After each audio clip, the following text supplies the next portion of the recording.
Elara stood by the massive floor-to-ceiling window, her hand resting gently on her stomach. The city of New York was spread out below her, a glittering carpet of lights that stretched as far as she could see. To anyone looking in, she was the picture of a perfect life. She lived in a stunning penthouse apartment, filled with expensive art and the finest furniture. She wore beautiful clothes and never had to worry about money. But for Elara, this beautiful apartment felt more like a golden cage. She missed her old life. Before she married her husband, she was a painter who loved to create big, messy landscapes full of color. Now, her canvases were clean, her brushes were dry, and her life was scheduled down to the minute. Her husband, Alexander, was a very powerful and wealthy man. He liked things to be perfect, controlled, and impressive. Elara often felt like she was just another one of his impressive possessions, meant to be seen and not heard. The only real, true thing in her life was the secret she was carrying. She was pregnant. She and Alexander had only just started telling a few close friends and family. The joy she felt was a small, warm flame inside her. A private happiness that not even Alexander's coldness could extinguish. One evening, Alexander came home from work looking tense. His jaw was tight and he didn't even say hello. "We're having an important dinner tonight," he announced, his voice all business. "A man named Liam Croft. He's a very important investor from Dubai. I need this deal to go well. Wear the emerald necklace. It looks expensive." Elara's heart sank. She was tired, and the thought of making polite conversation for hours was exhausting. But she simply nodded. Of course. She had learned that arguing was pointless. The dinner was held at a fancy, quiet restaurant where the plates were too big and the portions were too small. Liam Croft was a man with a sharp smile and eyes that seemed to calculate the value of everything and everyone in the room. He was polite to Alexander, but his gaze kept drifting to Elara. It wasn't a friendly look. It was the way a person looks at a piece of art they might want to buy. It made her skin crawl, but she forced a small, polite smile, doing her duty as the perfect wife. Alexander noticed the attention, and a dark look flashed in his eyes. Elara, for a foolish moment, thought it was jealousy.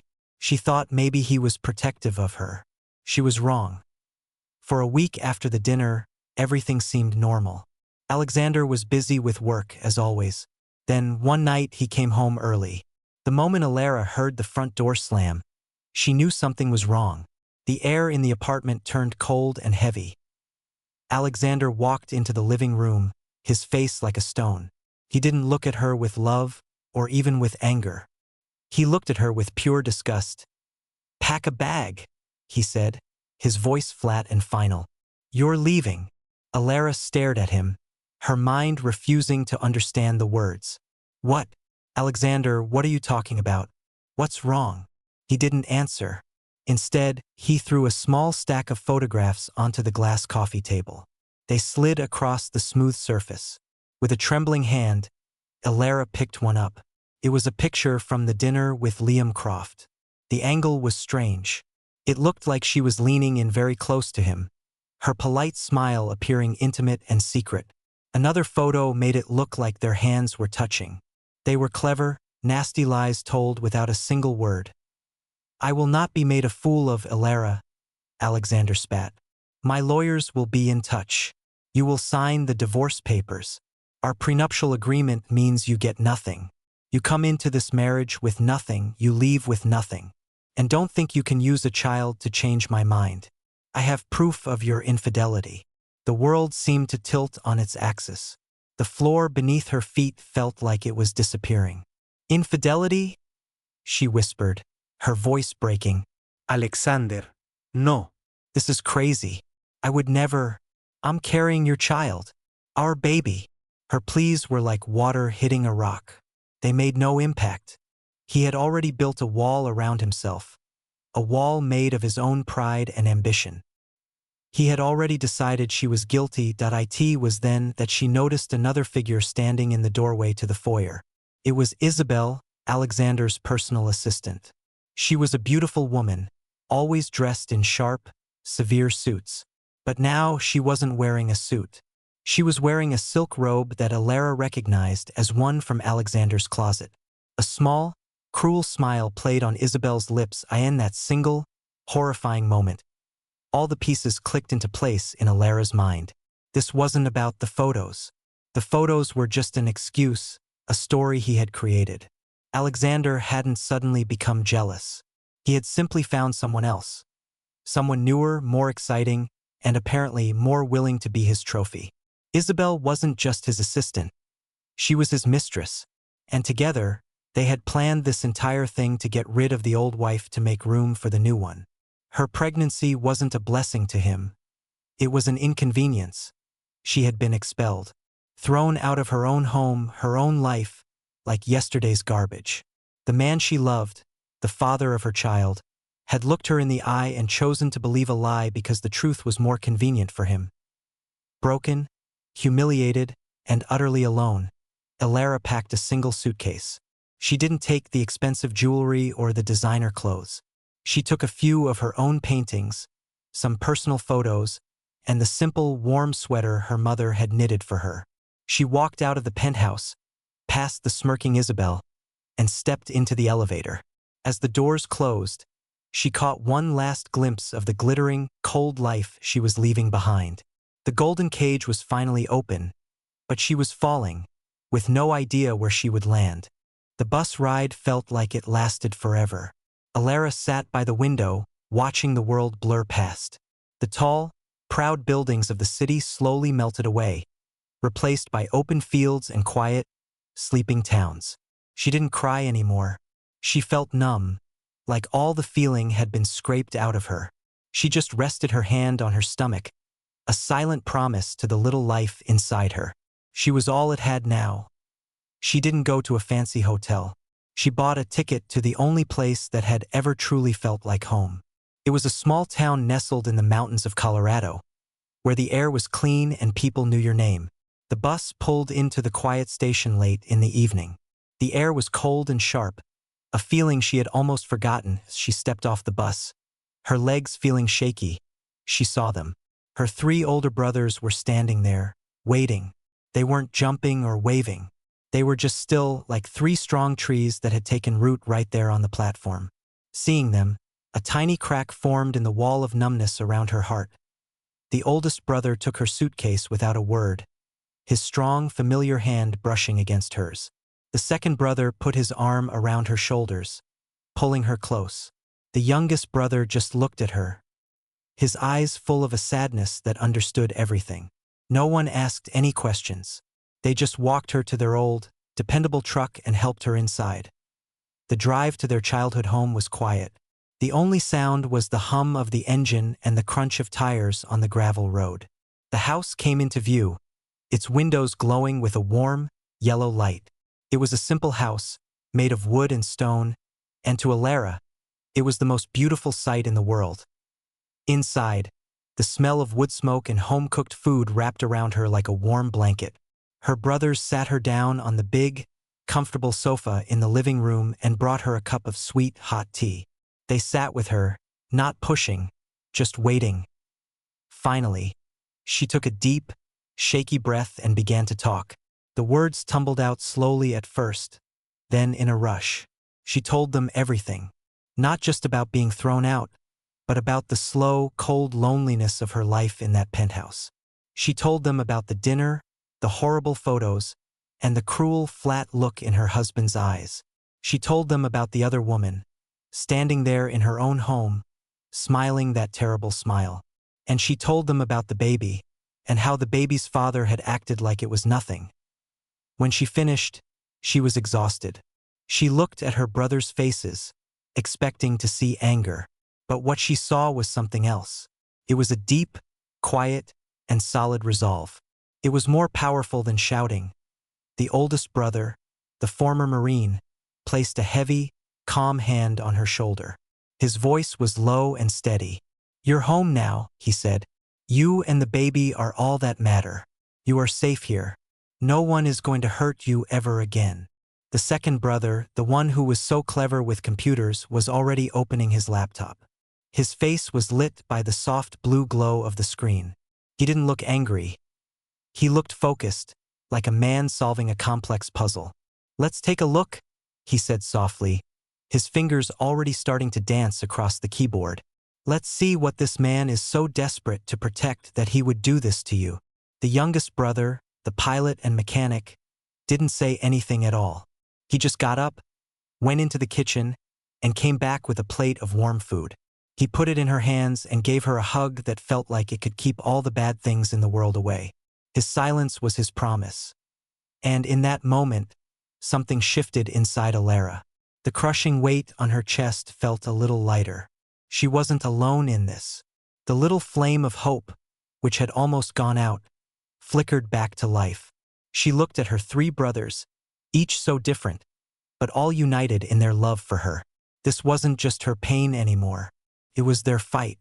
And for the first time since she was thrown out, she felt a tiny spark of strength. She was broken, but she was not defeated. She was home. The old house in the mountains became a sanctuary. For the first few days, Alara did very little. She slept a lot, wrapped in the familiar quilts of her childhood bed. She ate the hearty meals her brothers cooked for her. She sat on the porch, watching the sunlight move through the tall pine trees, and simply breathed. The sharp, clean air felt like medicine, slowly washing away the poison of her old life.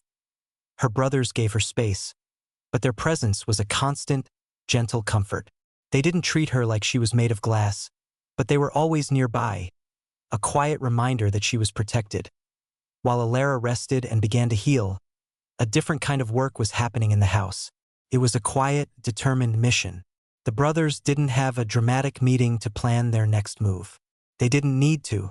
They understood each other perfectly. The oldest brother spent his mornings on the phone in his study. His voice was calm and measured. He wasn't shouting or making threats. He was talking to old friends, men and women he had served with, people who now worked in all sorts of fields, in security, in logistics, in private investigation. He was gathering information, piecing together a picture of her husband's world from the outside. He learned about routines, about habits, about the security team. He was building a map of the battlefield, not with guns, but with knowledge. The real magic, however, was happening in the corner of the living room where the second brother sat with his laptop. He was the quiet one, the thinker. While he looked calm, his mind was racing down digital highways at lightning speed. He started in the places anyone could see. He looked at her husband's business, the public reports, the news articles about his big new merger. He read every word, his eyes looking for the small cracks, the tiny stresses. He saw that this merger was everything to her husband. It was his crowning achievement, the thing that would cement his legacy. The man valued his reputation above all else. Then the second brother went deeper. He used skills he never talked about, moving through the hidden layers of the internet like a ghost. He wasn't doing anything to break the law, but he was looking at information that wasn't meant to be easily found. He found the financial trails, the shell companies, the quiet payments that were designed not to be seen. He was looking for the truth behind the photos from the dinner point one evening. He looked up from his screen. "I found him," he said quietly. Alara and her other brothers gathered around. On the screen was a profile of the investor from Dubai, the man in the photos. "He's very, very private," the second brother explained. "He hates scandal. He hates being used. And he definitely wasn't having an affair with our sister." He pulled up another window. "See this? Payment. From our friend's company. To a small, private firm that specializes in digital asset management. A fancy name for people who doctor photos and create stories. The husband paid to have this story created. He used the investor's name and reputation without his permission, making him an unwilling part of this lie." The youngest brother, who had been listening while tinkering with a model airplane engine, finally spoke. "So he cares about his reputation, and he cares about his things." He put the tiny engine down. "I've been looking into that new jet he just bought. The Global 7500. Cost him $50 million. He's obsessed with it. It's not just a plane to him. It's a symbol.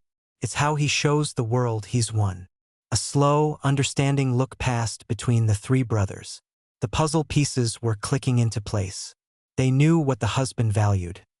His business deal, his reputation, and his expensive toys. The oldest brother nodded, his strategy clear. He attacked with a lie meant to humiliate and break her, he said, his voice low and steady. We will respond with the truth, delivered in a way he cannot ignore. The plan was not about violence. It was not about stealing money. It was about something far more powerful. It was about balance. It was about showing the man that the wife he thought was powerless had a family. And that family was going to speak to him in the only language he truly understood. The language of power, of status, and of public shame. They would confront him where he felt the strongest, in front of the people whose opinions he valued most. They would use his own prized possession as their stage. And they would reveal the truth to the one person, the investor, who had the power to destroy the thing the husband cared about most. His business deal. Elara listened to all of this, her heart pounding, but not with fear. For the first time, it was with a sense of grim hope. She wasn't just a victim waiting for things to happen. She was at the center of a plan. She saw the focus in her brother's eyes, the quiet confidence. They weren't doing this for revenge, not in an angry way. They were doing it for justice. They were doing it to give her back her voice. She looked at the second brother's screen, at the proof of the lie that had broken her life. Then she looked at her own reflection in the dark window. The woman looking back was different from the one who had gotten off the bus. She was still hurt, but she was no longer broken. She was getting stronger, and soon she would be ready to face him. The day of the gala arrived. Back in the mountain house, there was no panic, only a quiet, focused energy. Felt like the calm before a storm. Elara stood in her old room, looking at a simple black dress laid out on the bed. It was nothing like the expensive, complicated gowns she used to wear in her old life. It was elegant in its simplicity, and it felt like her. Her oldest brother came and stood in the doorway. The jet is ready, he said. Our brother just landed at the local airfield. It's a good plane. Fast. It will get us there right on time. He didn't say anything else, but his presence was a solid rock of support. The second brother was in the living room, putting a small tablet into a protective case. On it was everything they needed, the financial records, the emails, the proof of the lie. It was their truth, ready to be shown. The youngest brother, the pilot, was already at the airfield doing his final checks. He had flown for years through all kinds of weather. This flight, he knew, was the most important one of his life as they got ready to leave for their own small airfield. Elara felt a flutter of nervousness. She looked at herself in the mirror. The woman staring back had eyes that were no longer hollow. They were clear and determined. She placed a hand on her growing stomach. This is for us, she whispered, so we can have a peaceful future. Meanwhile, at the private hangar at Teterboro Airport, the Horizon Gala was in full swing. It was a spectacular display of wealth. Men in perfectly tailored tuxedos and women in glittering jewels laughed and chatted, their voices mixing with the sound of a live jazz band. The entire event was set up inside a massive, climate-controlled hangar, but the main attraction was outside. Sitting proudly under a canopy of bright spotlights, it was her husband's new jet, the $50 million masterpiece of engineering. Its sleek, white body gleamed, and a red carpet led right up to its open door, allowing guests to walk through and marvel at the luxurious interior. It was the symbol of his success, the proof that he was on top of the world. Her husband stood near the plane, a glass of champagne in his hand. He was smiling, shaking hands, the perfect host. On his arm was Isabel, the woman who had taken Elara's place. She was wearing a dramatic, silver gown, and she looked thrilled, basking in the attention, in her new role as the woman by his side. They looked like a king and queen surveying their kingdom. The air was thick with the smell of expensive perfume and the feeling of easy money. Everyone who was anyone was there, including the serious-faced investor from Dubai, who was observing the scene with a quiet, thoughtful expression. That it was at the peak of the evening, when the laughter was loudest, that a new sound began to grow. It was a low, distant hum that steadily got louder. It wasn't the sound of a large passenger plane. It was the sharper, more powerful sound of a private business jet approaching. Heads began to turn. People looked up, confused. The air traffic at this particular part of the airport was supposed to be stopped for the party. Her husband frowned, his smile slipping for a second. He glanced at one of his assistants, who just shrugged, looking equally confused. The sleek, gray jet didn't head for the main terminal. It didn't request permission. It lined up perfectly with the runway and touched down with a smooth, confident grace. Then, instead of turning away, it taxied directly towards the hangar, towards the party, towards his shining new jet. A murmur rippled through the crowd. Who was this? Was this a surprise guest? A rival? The plane was beautiful and clearly very expensive, but it wasn't as big as his. It was like a swift, sharp knife next to a showy sword. The jet rolled to a smooth stop right on the tarmac, just a short distance from the red carpet. For a moment, nothing happened. The door was closed. The crowd was silent, waiting. The only sound was the quiet whine of the jet's engines cooling down. Then, the door of the jet opened. It hissed quietly and lowered, becoming a set of stairs. And then, Elara stepped out. She stood at the top of the stairs for a moment, the evening breeze gently moving her simple black dress. The spotlights that had been meant for his plane now illuminated her. She looked calm. She looked strong. She looked nothing like the broken woman he had thrown out. The crowd recognized her. A wave of shocked whispers spread through them like a wave. Her husband's face went pale. The smile on Isabel's face froze and then completely disappeared. Elara didn't look at the crowd. Her eyes were fixed on her husband. She began to walk down the stairs, each step slow and deliberate. And then her brothers stepped out behind her. First came the oldest, in a simple, dark suit. He stood tall, his military posture obvious, his eyes scanning the crowd and quickly locking onto her husband with an unblinking stare. Then came the second brother, holding the small tablet calmly in his hand. His expression was serious, intelligent. He looked like a man who knew exactly what he was doing. Finally, the youngest brother, the pilot, emerged. He stood at the top of the stairs for a second, looking at the $50 million jet with a critical, professional eye, before following his sister down. They didn't say a word. They didn't need to. They formed a protective triangle around their sister, a wall of silent, unbreakable support. They walked with her, down the steps and onto the red carpet that led to her husband's party. Their arrival was more powerful than any shouted accusation. They had used his own stage, his own moment of triumph, to make their entrance. The message was clear. You thought you could discard her and get away with it. But you forgot about us. And we are here. The silence was the loudest sound Elara had ever heard. It was a heavy, stunned silence that swallowed the music and the laughter. Every single person at the party was frozen, their glasses halfway to their lips, their smiles stuck on their faces. All eyes were on her and her brothers as they walked slowly down the red carpet. Her husband stood like a statue. The color had drained completely from his face. He looked from Elara's calm, determined face to the stern faces of her brothers. This was not part of his plan. This was a nightmare happening in front of everyone he needed to impress. The woman on his arm gripped his elbow tightly, her earlier confidence gone, replaced by a look of pure panic. Elara walked right up to him. She stopped just a few feet away. She didn't raise her voice. She didn't need to.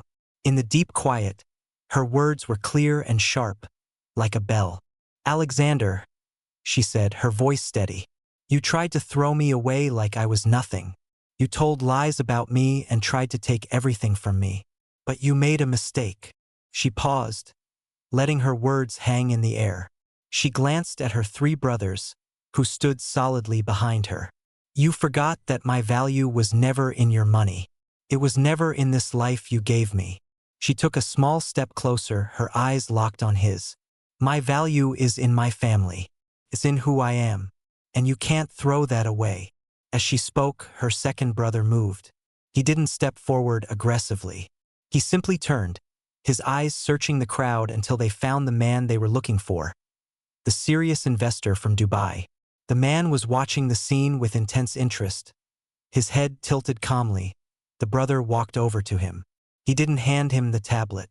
He just turned the screen so the investor could see it clearly. On the screen were the emails, the payment records, the proof that her husband had paid to create the false story and the fake photos, all while using the investor's good name without his permission. The investor's eyes moved quickly across the screen. His expression, which had been curious, slowly hardened. His jaw tightened. He was a man who valued his reputation and his privacy above all else, and he saw now that he had been used as a pawn in a cruel and dishonest game. He looked from the screen to her husband's horrified face. He didn't say a word. He didn't need to. He simply gave a small, cold nod to the brother, turned on his heel and walked away. He didn't look back. He walked straight out of the hangar, his team of assistants quickly following him.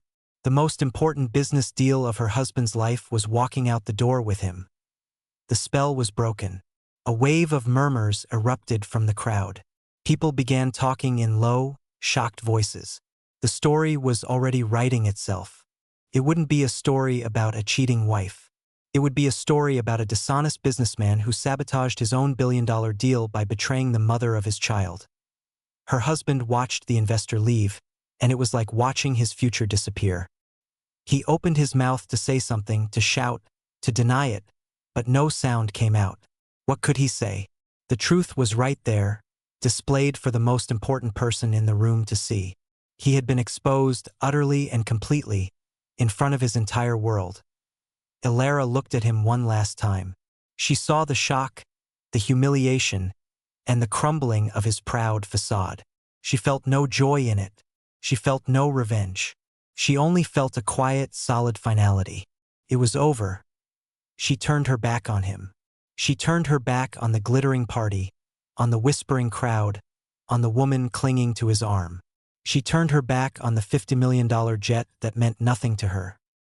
Her brothers closed ranks around her.